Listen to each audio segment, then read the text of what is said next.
C'est un sujet de discorde au sein des couples britanniques. Depuis près d'un an, la relation Angleterre-Europe bat de l'aile. Chez ces expatriés en Bretagne, Terry et Yvonne Dunningham, le pour ou contre Brexit s'invite dans toutes les conversations.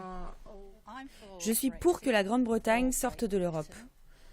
Je pense que si le Brexit se fait, l'Espagne, l'Italie et la Grèce pourraient décider de suivre.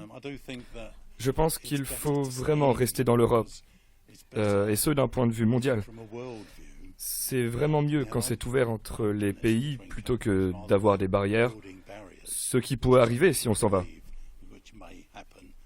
Il y a déjà des barrières, Terry.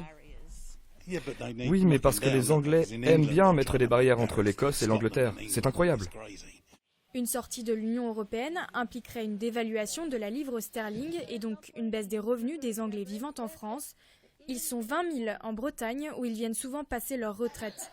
Mais acheter une maison pourrait leur coûter plus cher. Des conséquences se ressentent déjà chez les professionnels de l'immobilier. L'acquéreur négocie un prix en euros au moment de la signature du compromis.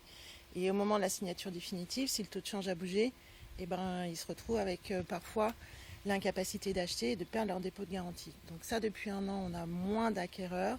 On a eu beaucoup de vendeurs qui, sentant les choses bouger, les modifications sur la sécurité sociale, se sont dit, bon, on va peut-être rentrer en Angleterre, on sera plus sûr.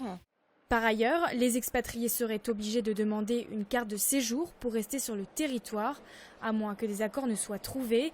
Mais depuis l'entrée de l'Angleterre dans l'Union en 1973, c'est un peu « je t'aime, moi non plus ». Le résultat fera dans tous les cas un rapport compliqué entre la Grande-Bretagne et l'Union européenne. Le Brexit n'est pas encore fait. Si le oui est majoritaire au référendum ce jeudi soir, le Parlement britannique devra encore se prononcer et donner son accord, de quoi rassurer les plus bretons des Anglais.